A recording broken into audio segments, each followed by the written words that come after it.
Hello, welcome back to my channel.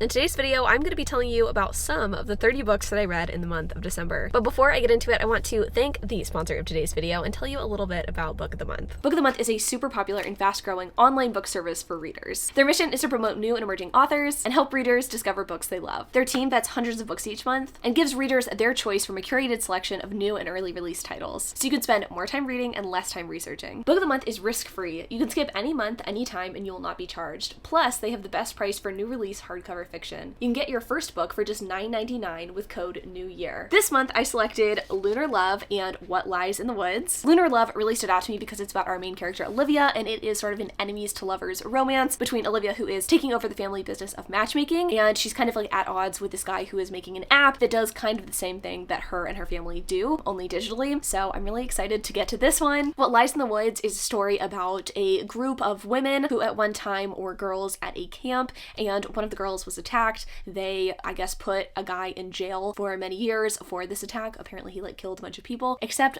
the girls lied. I'm assuming this book is going to kind of tell us how they lied and what led to that decision. Very excited to get to both of these over the next month. And January is a particularly exciting month, in my opinion, with Book of the Month, because this month there are 7 selections. There's usually between 5 and 7 selections. This month there are 7. So if you want to check out either of the books that I talked about or the 5 other selections this month, head to bookofthemonth.com and use code NEWYEAR to get your first book for $9.99. Thank you, Book of the Month, for sponsoring this portion of today's video. Alright, so like I said in the intro of this video, I read 30 books in the month of December, which I think is my second highest or second most amount of books read in a month in the year. Nothing's gonna top July. I think I read 52 books in July, but I feel pretty accomplished with the amount that I got done in December, and I'm really looking forward to the coming year. I think you're seeing this video before my goals video, but I'm kind of on the fence about how I want to go about setting a reading goal or reading challenge for this year. On the one hand, I'm really excited about the prospect of reading really good books and hopefully finding more 5-star romances and just 5-star reads in general, but I also kind of want to push myself to read 300 books. For the past couple of years I've gotten to 250, 280,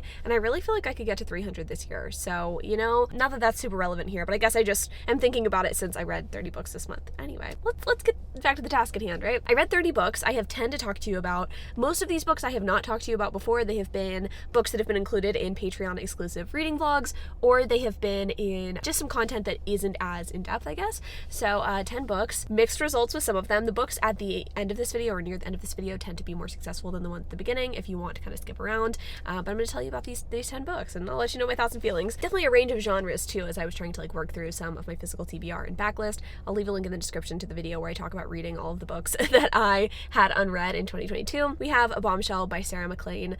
This one was a bit of a disappointment for me. I kind of picked it up on a whim, but I was really excited about it because it is a spin-off of The Day of the Duchess, which I read this past year and really didn't like. But the thing that I liked about it, the thing that stood out to me about that book, were the side characters. I really liked our heroine's siblings, or heroine's sisters. I think she had 2 sisters in that book, and Cecily was one of them. I could definitely see some sort of romantic entanglement happening with the heroine in The Day of the Duchess, her male best friend, and her little sister. So it's kind of a forbidden romance in a sense, because he's not supposed to be lusting after his best friend's little sister. I don't know, I just felt like the relationship between Cecily and Caleb was not my favorite, and I hesitate to agree with the Goodreads reviews for this story that say that Sarah MacLean writes too much feminism into her historical romances. I am all for feminism in a historical romance, but I do kind of have to agree that it felt a little bit, what's the word, anachronistic. It just felt like there were some historical inaccuracies in terms of language use and the things that the women in the story were able to get away with. Our heroine sleeps with a ton of men, and I'm not saying that that never happened back in the day, but just I didn't love some of the choices made here, and in general I just have not had the best of luck with Sarah MacLean's books in the past. So I went into this one a little bit hesitant, and I didn't totally expect to love it, but it is kind of a bummer that I ended up giving this one 2 stars. I kind of hoped that since I was looking forward to this particular pairing that it would turn out well, but it didn't. But you know what, that's okay. I am gonna say ready to read more historical romance in 2023 that I am excited about, but I don't know how much I will willingly pick up, to be honest. It's a genre that I got really excited about, I would say, in 2020, but ever since then I just I haven't found a ton that I love. Don't get me wrong, there's some that are 5 stars, absolutely amazing, but it's kind of few and far between for me. I think I'm a little pickier and choosier in the genre. So anyway, I have one more historical romance to talk about in this video, but other than that, even I like wasn't able to work through very many on my physical TBR because I just like wasn't feeling it. So a book that I again like hoped I would enjoy more than I did, Concrete Rose by Angie Thomas.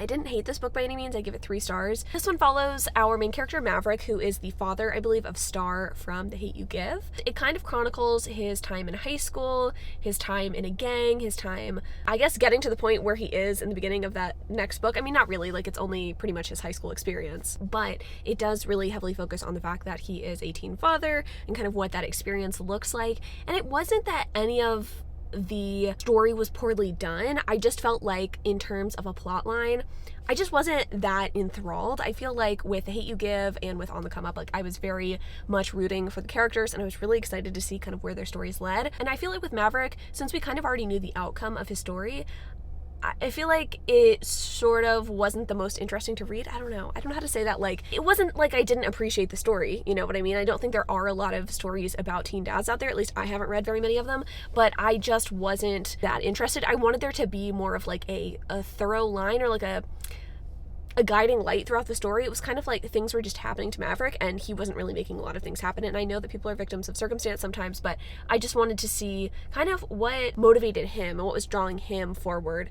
There were definitely some other plot lines, especially like with the gang stuff, but I don't know, I just wanted more from this book and I was a little disappointed in it. But that being said, excited to read more from Angie Thomas in the future, and you know, it wasn't like a terrible read, obviously. Next up, a read that I also gave 3 stars, but I think I really liked this one, actually. I think I might, do I want to bump it up to 4? I don't know. The Loneliest Girl in the Universe by Lauren James was a pretty interesting book because it follows our heroine, Romy, main character Romy. This is a YA contemporary novel. This one is set in space though, and we have Romy, unfortunately, who is on this spacecraft that is going to, I guess, find a second Earth, a place that will be hospitable for human life. She has a ton of like embryos aboard the ship, and she's supposed to use those embryos to like populate the Earth. I don't know how the technology works out there, but she is supposed to go with her parents. Unfortunately, her parents pass away in flight. Some circumstances happen and we find out the circumstances surrounding those deaths. As the story goes on, it's definitely dark and twisted. We have Romy kind of alone in space and she's getting communications from Earth every once in a while, but she feels very much alone until she finds out one day that there is a young guy who, I think he's like in his 20s or something, she's like 17.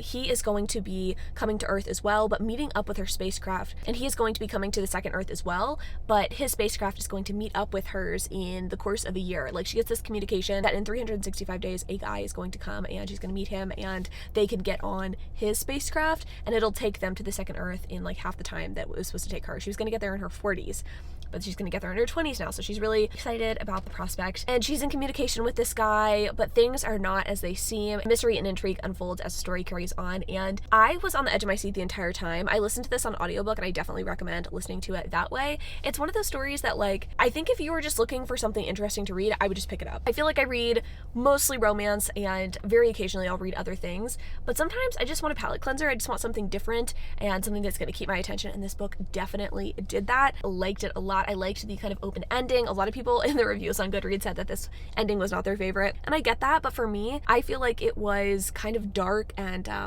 don't know, I think there's like kind of a horror element to this that I just wasn't expecting. So I don't know, if you like books set in space, or even if you don't, I think you might enjoy this one. I feel like I'm kind of 50-50 on space travel books. I definitely don't like time travel, but space travel, it's definitely like the ultimate in isolation. A snowy cabin that you can't get out of is scary, but being in space, I think, is even more terrifying. So I liked it. I gave it 3 stars. I should probably bump it up to 4 because I really did quite enjoy this story. How to Talk About Dead Men Walking by Gianna Darling. So many of y'all said that this was the best book in the series, that y'all absolutely loved it. It's the, I think, 6th or 7th book in the Fallen Men series by this author, and it is a motorcycle club romance series. Dead Men Walking is about our main character, Priest, and he is the enforcer, essentially, of the motorcycle club. So he is the one that, like, carries out punishments, if you catch my drift. He is thought to be a sociopath. Like, no one really thinks he has any feeling or any emotion, and even though they like keeping him around, again, for the enforcement part, like, no one really trusts him around like children or around women or, you know, around any like vulnerable populations, which feels a little unwarranted, I guess, because he's not a bad guy. Our heroine B is the younger sister of Lulu from the 2nd book. B is a church-going, like, goody two-shoes type,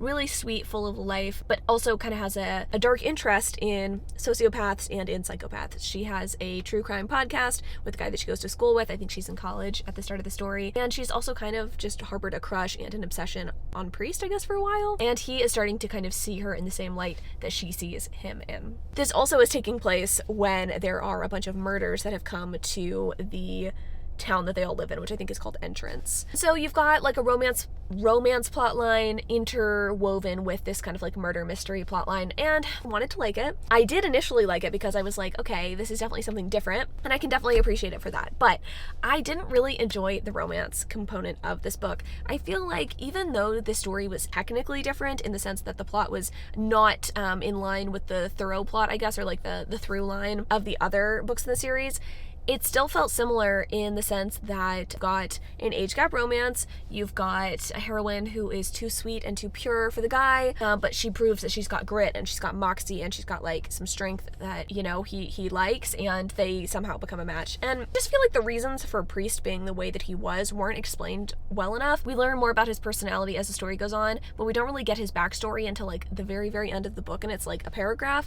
which was disappointing to me given that like there'd been lead up to his storyline and like kind of what his story would be about. And then with B, she was a fine enough character, she was nice, but beyond her passing interest in like true crime, I didn't really understand why she was a good fit for Priest. And I think there was a lot of effort made in the story to get us to believe that like, oh, these two are a really good match, and like, you know, the dark needs the light, and I just didn't really buy it. I also feel like the smutty scenes in this book, at the beginning I was intrigued again because they were very different.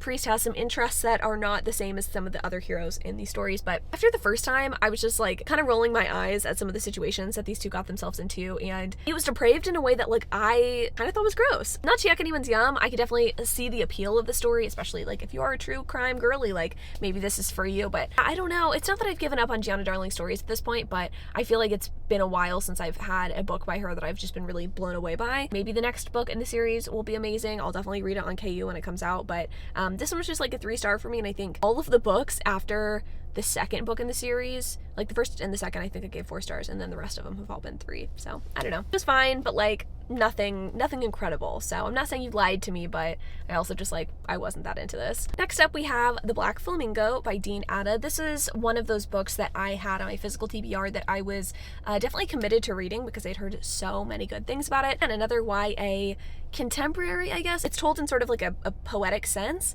and I listened to the audiobook narrated by the author, which I think was definitely the way to do it. This one's tough for me. I didn't rate this book because it felt weird, since it was like semi-autobiographical, at least it felt that way. I didn't feel comfortable like rating this in terms of like what I gained from it, but our main character Michael, who is, I believe, Jamaican and Greek, chronicles his high school and like younger experience, I guess. His gender, his sexuality, how he chooses to express himself, how that kind of butts up against his family's perceptions of him. It's definitely impactful. I did enjoy it in terms of what it said. I don't think I've read anything like this before, but in terms of like actual enjoyment of the way the story was written, I don't feel like I 100% loved it. Again, I appreciated the author's narration. I think that helped a lot, but I personally don't connect as well with books that are told in sort of like a poetic sense. I really need prose. I really need to get inside the heads of the characters for like long periods of time to really feel deeply for the characters. That being said, like, I do think this book is important. I understand why it won so many awards. I just didn't connect with it as much as I had hoped to, but again, it's also a YA contemporary, so that doesn't surprise me entirely. But anyway, I think if I were to rate this, it'd be like a 3 or a 4 star, but I don't think I'm going to rate it. I don't have it rated on Goodreads, and yeah, anyway. All right, now let's talk about the 4 books that I read for Patreon exclusive reading vlogs, 3 of which I really enjoyed. So first up we have, I would say maybe the most surprising, there's 2 surprising ones in here for me. Kiss Her Once for Me by Alison Cochran.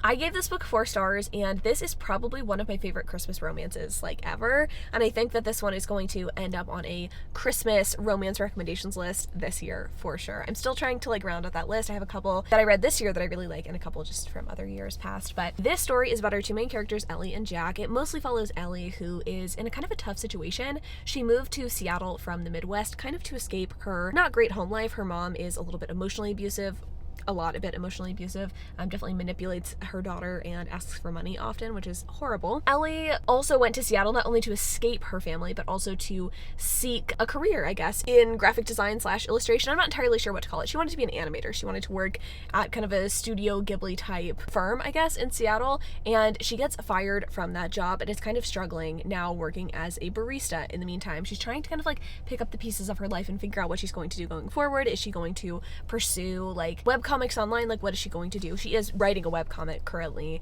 to kind of like, I don't know, express herself and to put her skills to use. She's kind of saved from this circumstance by a guy who walks into the coffee shop one day. He's the owner of the building, and he's like, hey, I actually need someone to marry so I can get my inheritance, and I'm going to give whoever marries me, I think 10 to 20% of that inheritance. Kind of a big deal because our heroine is kind of in a bad situation. She has a bunch of student loan debt. And so she's like, okay, I'm fine with this. Let's do it. And she shows up to this guy. I think his name's Andrew. Ellie and Andrew show up to a kind of Christmas vacation in the mountains with Andrew's family. And Ellie comes across her long lost, like one night stand, one night love, Jack, who she has not talked to since that night. And there's sort of like a misunderstanding between Jack and Ellie about who caused the rift to where they never met up again, like who ghosted who. They also have to fight their feelings for each other because Andrew doesn't know about this, and like, should they even tell Andrew? And Andrew's also having to like fake to his family that he's with Ellie. So a fun fake dating situation. It was very twisty, very angsty, very hot. So there was really not much to dislike here. The reason I gave this book 4 stars instead of 5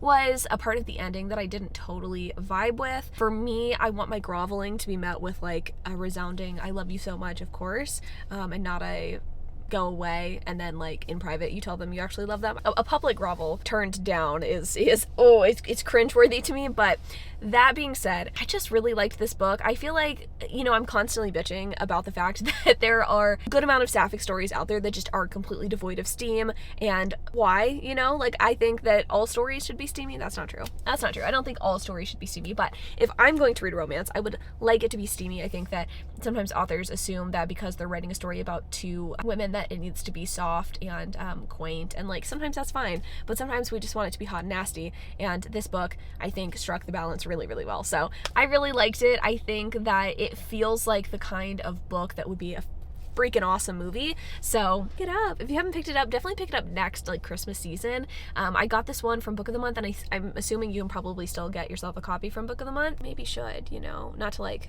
constantly hawk Book of the Month at you, but like, you know, they're sponsoring today's video, and also I just really like the selections that they have. So The Serpent and the Wings of Night by Carissa Broadbent. This is a fantasy romance, and I did a fantasy romance video on my channel this month. I read 2 books, one by Carissa Broadbent and then one by someone else, can't even remember at this point. S.M. Gaither. Those were fine, right? I think I gave them both 3 stars. Like, they just weren't my perfect fantasy romance, and I couldn't really articulate like what was missing from those stories.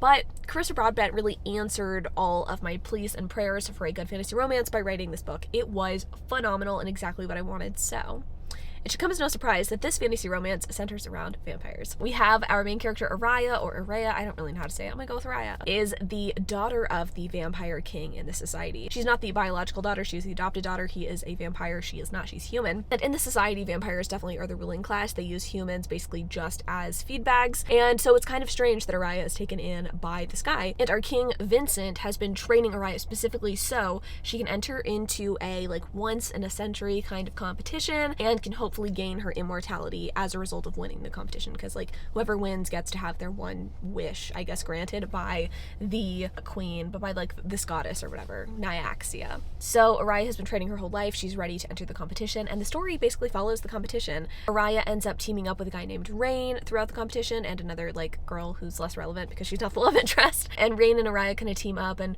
we learn more about the society and the kind of like politics of the world as the story continues. My only complaint really about the story was that I wanted more from the politics, but I'm assuming we'll get that in future books.